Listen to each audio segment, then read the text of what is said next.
Hola amigas y amigos, Abel Reynoso. Bienvenidos a Narcomentarios. Estamos hablando de un tema verdaderamente fascinante. Desde el punto de vista, estamos hablando de investigaciones, de cómo estos procesos de investigaciones de narcotráfico a gran nivel se van llevando a cabo. Y estoy hablando de un elemento sumamente importante. En los primeros videos hablamos un poco de los agentes encubiertos y lo grande que se puede obtener con un buen policía encubierto, con un buen agente encubierto, que a través de su experiencia, ya sea él o ella, puede conseguir información que generalmente es muy difícil de encontrarla a través de otros métodos de investigación.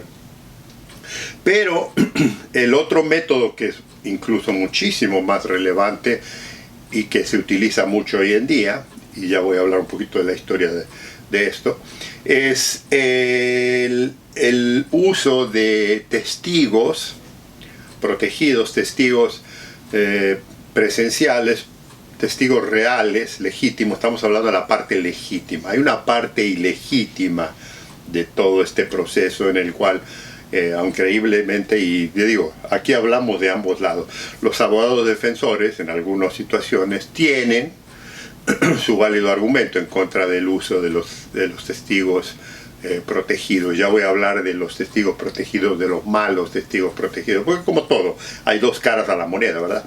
Pero estamos hablando de un testigo protegido, de un testigo ocular, de un testigo presencial que ha estado en la institución.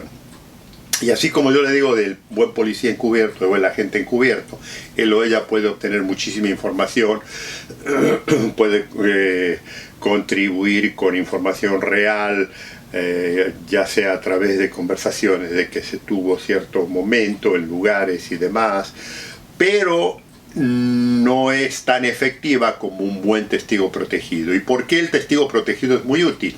Generalmente, y le digo, hay muchas variaciones de esto que ya las voy a eventualmente a ir digamos, definiendo, es que un buen testigo es una persona, un buen testigo que es verdaderamente efectivo, es alguien que ha estado en la mayoría de las situaciones delictivas en la que ya sea un individuo o una institución, un grupo, en el caso del narcotráfico, un cartel, ha ido cometiendo, se ha ido envolviendo.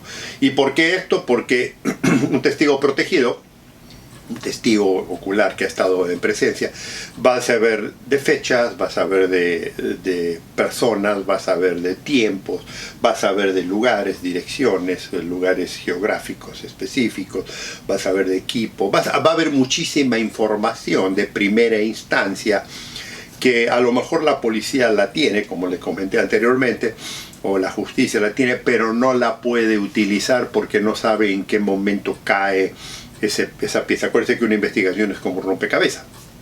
Entonces un buen testigo ocular, un buen testigo presencial ayuda muchísimo en esto. Y sobre todo si el testigo ha sido, y esto es muy importante, el testigo, para que sea muy bueno, es alguien que ha estado muy cercano a lo que ocurrió. O sea, ya voy a hablar, porque el testigo más importante es el que está en el círculo inmediato de la delincuencia inmediata o de los jefes, digamos, ¿no? De los carteles o de las, como dicen en China, de la cabeza del dragón. O sea, su círculo muy interno. Es como hablamos a veces en política, la gente que se sienta en la mesa de la cocina. ¿Por qué? Porque esos individuos tienen información que nadie más tiene. Así como yo les comentaba hace tiempo cuando hablaba de las instituciones delictivas, el hecho de que alguien participe, que sea parte de una institución delictiva, de un grupo criminal, no quiere decir que tiene acceso inmediato a las altas esferas del delito. Esto ocurre en cualquier institución, en cualquier organización. O sea, una cosa es, por ejemplo, acuérdense cuando yo contaba de la policía, cuando yo era patrullero, mucha de la información que ocurría a niveles muy altos nunca ni me enteraba. A medida que yo fui ascendiendo, a medida que fui subiendo de rango, a medida que fui, incluso después cuando ya entré con el gobierno federal, ya tenía acceso a información mucho más delicada, mucho más sensitiva. Entonces, esto es más o menos lo mismo. El testigo ideal es alguien muy cercano a la persona. Y fíjense qué cosa curiosa. La mayoría, en general, en todo el mundo, esto le digo, no estoy hablando de nada secreto, pues es que mucha gente, a lo mejor si usted no ha trabajado en este tema no lo conoce, pero la mayoría de la gente que le crea grandes problemas al delincuente grande, al jefe, a la jerarquía de todo esto, es la gente muy cercana a él o a ella. Esto es una realidad. Entonces, lo que ocurre muchísimas veces es que es muy importante, sumamente importante, tener acceso a esa gente. Ahora, no es fácil, no le estoy diciendo que usted va a encontrar gente que quiera atestiguar, porque el riesgo es extremadamente alto, porque en cuanto los mafiosos, en cuanto la institución o alguien de la institución entere que esta persona puede ser un testigo, se puede convertir en lo que hablamos después, que ya lo vamos a categorizar como informante, terminan eliminándolos, matándolos y usted nunca los va a ver. Eso es automático. O sea, nadie se salva de eso.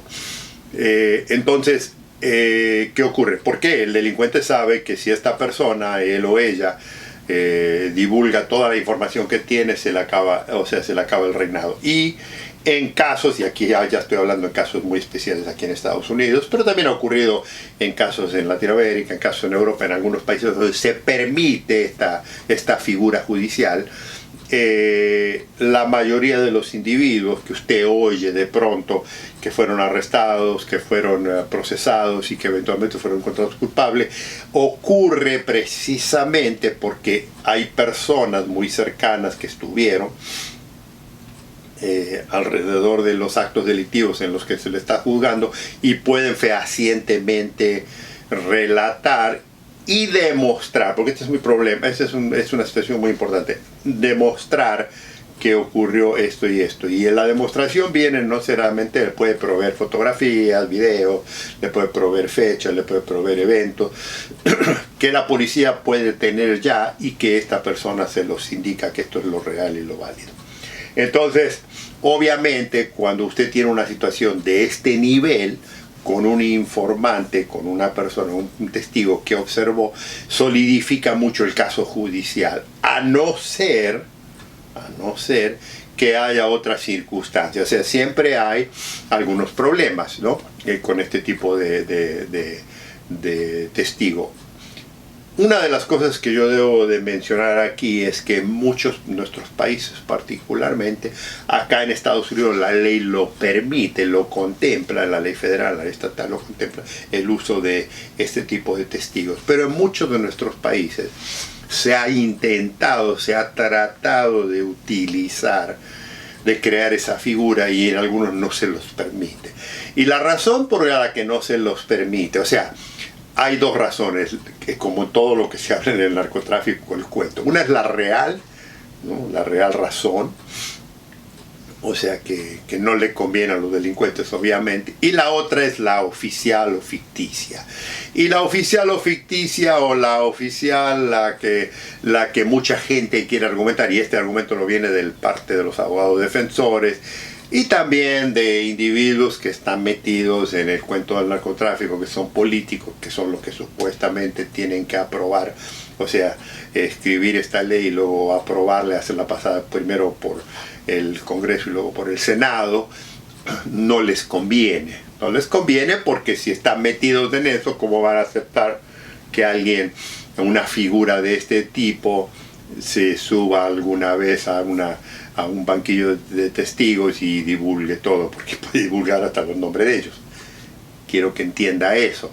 Ahora, el mito, el cuento que se ha creado, y que le digo, es un cuento, es un mito, es que muchos de estos testigos, ¿cómo pueden atestiguar en algo ilegal, en algo corrupto, en algo delictivo, cuando ellos mismos fueron parte de ese círculo de delincuentes, de esa actividad delictiva? Y este es el gran cuento que han creado los abogados defensores y que han bloqueado, y es el que le provee muchas veces a sus políticos corruptos en su país para que esta ley no sea aprobada. O sea, ¿me entiende? Quiero que entienda específicamente esto. O sea, ya voy a hablar del argumento de lo que ocurre cuando una investigación no está bien hecha y no tiene buena ética de parte de la policía y de los fiscales, porque el informante también se presta, por varias razones, que también las voy a hablar, a ser manipulado. Entonces, entiende también por qué le digo que los abogados defensores sí tienen razón a veces. Pero, si usted tiene un buen sistema ético policial, si usted tiene un buen sistema ético judicial, este no es un problema, porque lo va a controlar. Así como yo le comentaba que hay que controlar a la gente o al policía encubierto, también se lo debe controlar al testigo protegido, en el sentido de que usted antes o sea, lo escucha, recibe toda la información y después con toda la evidencia que usted tiene, porque la va a tener en una buena investigación, estoy hablando, usted va a tener mucha información, mucha evidencia que la va a poder corroborar, no solo por lo que él le dijo o ella le dijo, sino por lo que usted ha desarrollado en una buena investigación. Amigos y amigas, estoy hablando de una investigación profesional, no de mamarrachos.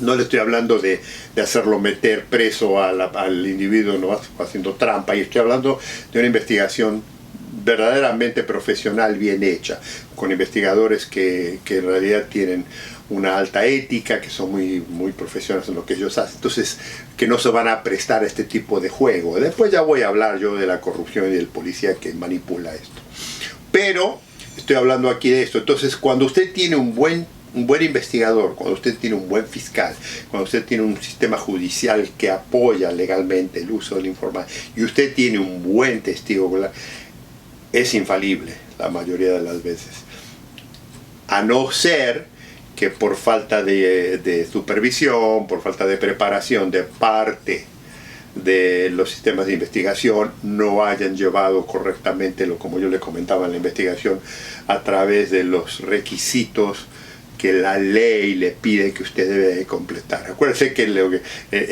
todos esos requisitos de la ley son impuestos por la ley, pero mucho de eso no aplica, aunque dicen que sí, a los abogados defensores. Los abogados defensores tienen una latitud mucho más grande. Entonces, ¿qué ocurre? A los abogados defensores y a muchos políticos corruptos y a mucha institución corrupta y a un gobierno corrupto, obviamente, amigos y amigas, no les va a convenir tener esa ley de permitir a testigos protegidos, informantes, que pueden abrir la madeja y exponer toda la corrupción, no solo dentro de la institución delictiva, sino también política, de la institución policial, la institución militar y demás. He aquí por qué en muchos países jamás se va a aprobar ni aprobarán el uso del testigo protegido, que básicamente, lo estoy hablando, es el informante. Un informante de alto nivel, un informante bien establecido, un buen informante, alguien que estuvo cerca del círculo, muy cercano al delincuente, le digo, es extraordinario. Y si usted ha escuchado algunas de las historias aquí en Estados Unidos, voy a usar a Estados Unidos una vez como ejemplo, de grandes mafiosos italianos, la mayoría de ellos cayeron por gente muy cercana al sistema, muy cercana. Por ejemplo, John Gotti, que era un mafioso muy conocido en la zona de Nueva York, era intocable, el tipo nunca llegaba, y le decían el Don Teflón, porque si usted tiene un sartén de teflón, vio que le tira cualquier cosa, agua, aceite, y se resbala todo. A él lo conocían por el señor Teflón, porque nunca ningún cargo se le apegaba a él judicialmente. Lo investigaban, lo metían, pero cuando iba a la Corte de Justicia desaparecían los testigos, los mataban o nunca podían comprobar.